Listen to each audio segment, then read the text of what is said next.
Ushirikishaji wa wanafunzi wa vyuo katika uandaji wa viwango ni msingi mzuri wa kujenga uelewa, kuongeza matumizi ya viwango na baadaye kuongeza uelewa kuhusu umuhimu wa viwango kuanzia ngazi mbalimbali ikiwa ni pamoja na taasisi za elimu ya juu.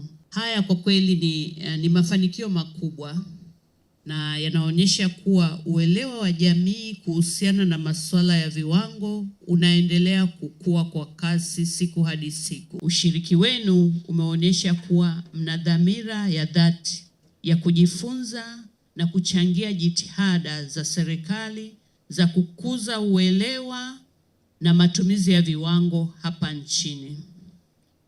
Kupitia shindano hili, wote mmeweza kuonyesha uwezo wenu wa kufikiri kwa kina na uwezo wenu wa kuchambua kwa kina masuala ya viwango katika kuboresha ubora na usalama wa bidhaa pamoja na huduma ili kulinda walaji na kukuza biashara ndani na nje ya nchi. Pia tunapata fursa ya kuwakumbusha wazalishaji, watoa huduma na wananchi kwa ujumla kuhusu umuhimu wa kuzingatia viwango katika uzalishaji na katika shughuli za kila siku.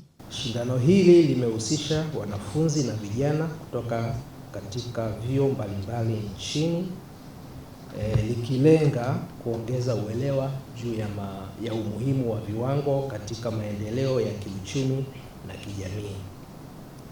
Kupitia juhudi hizi tunakuza ubunifu, fikra chanya na ushiriki wa vijana katika masuala ya viwango na ubora ambayo ni nguzo muhimu kwa maendeleo endelevu ya taifa letu. TBS ilipokea insha kutoka kwa wanafunzi 522.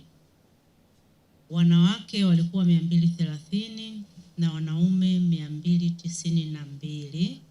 Walitoka katika vyuo 33 vya elimu ya juu nchini.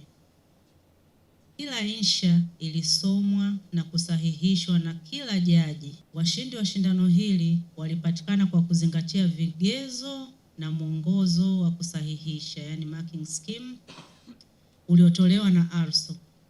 Baada ya insha zote kusahihishwa, zilichujwa na hatimaye kupata washindi 10 kitaifa. Kuonyesha umuhimu wa kushiriki mashindano haya, nipende kutoa hamasa kwa watu wengine ambao bado wako vioni.